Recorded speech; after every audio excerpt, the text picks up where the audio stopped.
Come back home now and to the situation in Kakamega. The post-mortem conducted on the 14 pupils who were killed during the Kakamega Primary School stampede shows that 6 of the 14 pupils died of suffocation.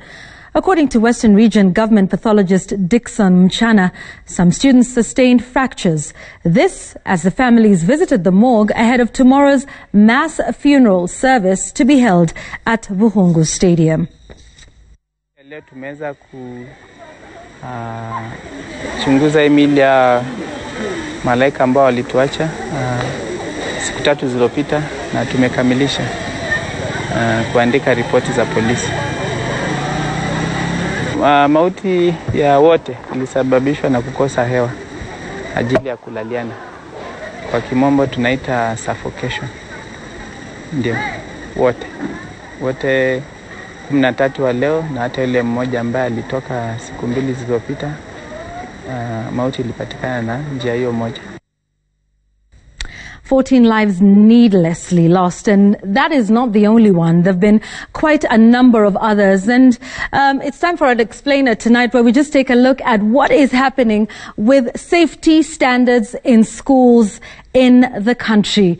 What are they? Do they exist? And the reason we're talking about this is it's not just about Kakamega Primary School. Remember Precious Talent School and a number of other examples. I mean, the stories here are endless, and we could go on and on, going way back to even you take a look at one of the horrific incidents in this country, St. Cyprian's in Meru. Remember that? The boys were going on strike over food quality. Then they stormed the girls' dormitories and they raped the girls. There have been a number of these issues, and you remember. And so the question we're asking tonight is your child safe in school? And what regulations exist to ensure that that is the case? Well, back in 2008, there were, at the time, Professor Ongeri was the Minister for Education, and they came up with safety standards for schools in Kenya. These were regulations that were put in place to make sure that children were safe in school, and they took a look at a raft of issues, be it safety, be it even the idea of titling of schools, fencing, water disposal, food safety,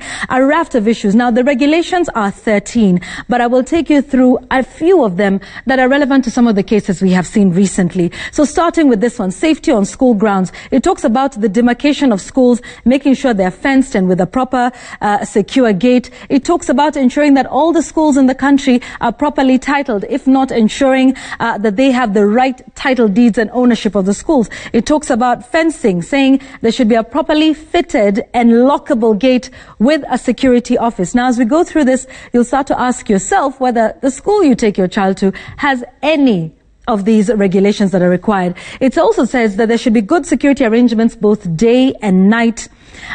It is so detailed, I tell you. It talks about walkways being demarcated with flower bushes and shrubs rather than wires to prevent injury to learners. That is just that on school grounds. Now, if you take a look at another one, and this is on physical infrastructure, and you'll see why this is important, particularly with Kakamega and the recent incident at Precious Talent School. So it is very detailed in terms of the specs, the size of a classroom, its length, its width. It talks about the maximum number of learners in a classroom.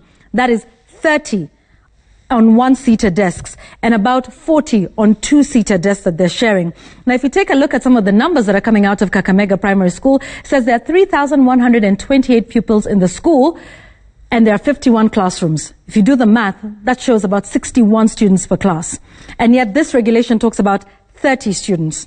All right. It even goes on to talk about doorways being wide enough that the doors should open outwards and should never be locked from the outside when learners are inside. That the stairways, important to note, should be wide enough and they should be located on both ends of the building and they should have no obstruction at all times. Talking about handrails that should be strong, firmly fixed, classroom windows without grills, easy to open, floors level with no cracks. Even in the dormitories, they talk about the space between beds being 1.2 meters, no sharing of beds, and therefore admission being tied to bed capacity. So when you take a look at infrastructure, there's quite a bit. It goes on to talk about the toilets, the pit latrines, the bathrooms, quite detailed on that. Now, if we take a look at another one, which is one of the cases that may have been pinpointed in this case, whether there was an incident incident of caning or not, we're yet to find out from that final report that has been commissioned by the Cabinet Secretary. But it does say that learners should be safe from physical, emotional, sexual abuse and neglect by all stakeholders. That includes teachers, parents, and their peers or community members. And it talks about teachers being on the lookout for cases of sexual or physical abuse, sensitizing learners on just what needs to happen. It talks about what should happen to teachers should they be found culpable. It even talks about transportation. You remember the incident was it last year or the year before, where a young child fell out of a school bus where the bottom gave way? Well, it says if the school provides transport, then it should have safety belts, first aid kits, assistance to help boarding and crossing, and that parents should give express permission when going out on a trip. There should be a teacher that accompanies that. These safety regulations talk about just about every incident that could be anticipated in a school. Thunder, lightning, earthquakes, chemical poisoning, strong winds, lightning, fire.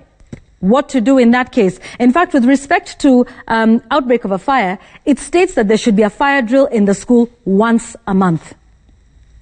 Has there been a fire drill in your child's school in the last month or so? So all of these regulations exist. Like we said, there are 13 of them. I've just highlighted them. But then the question is, who is responsible for these regulations and for school safety and to make sure? So this regulation talks about the School Safety Subcommittee. It should have a chair who is from the School Management Committee or the BOG. There's a head teacher who serves as the secretary, and the other members, a deputy head teacher, a teacher in charge of school safety. You'll be hearing this a lot in the case at Kakamega Primary School. Guidance and counseling teacher. And there's more members here that you can see, a teacher union representative and 2 other members from the BOG. What do they do? What does this subcommittee do? It identifies the needs of the school, mobilizes resources that will be needed for all of these things, monitoring and evaluating and constantly reviewing the safety issues of children in school. In fact, the teacher in charge that we talked about is very important in this case, keeps an accurate record of all incidents and makes sure that this is done. Now, it's not just at the school level, by the way, that this is happening. It happens at the Ministry of Education as well, because who keeps the safety subcommittee responsible? That comes into some of the questions that we will ask in just a moment. So, to wrap this up, these are some of the important questions taking a look at this going forward. Do all schools have safety subcommittees? That is a question to ask. The teacher in charge of safety, what role do they play? Particularly in the case at Kakamega School, what role did they play? And then here's another group, another level of monitoring and evaluation. Quality assurance officers who are existent in every county. In Kakamega County, there are just 12 quality assurance officers, and they are taking a look at schools across Kakamega County, which are 1,800 in number. 12 quality assurance officers for 1,800 schools.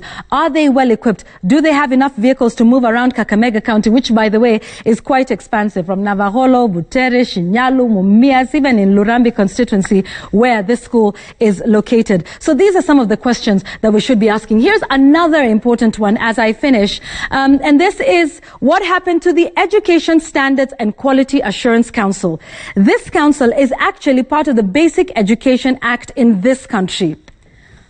Where is it? What role is it playing? And more importantly, finally, whatever happened to all of those checks that the Cabinet Secretary, Magoha, had talked about after Precious Talent School? They said they would be going around all of the schools to make sure that they are safe. And here we are again with Kakamega. Now you know where the buck stops, where it lies, with respect to standards in schools. And like they say, it's not just the parent's responsibility to make sure. Your job as a parent is to make sure you've taken your child to school. Now you know, across the ministries and the schools, who is responsible for that. That's our explainer on safety in schools tonight. Let's take a look at other stories.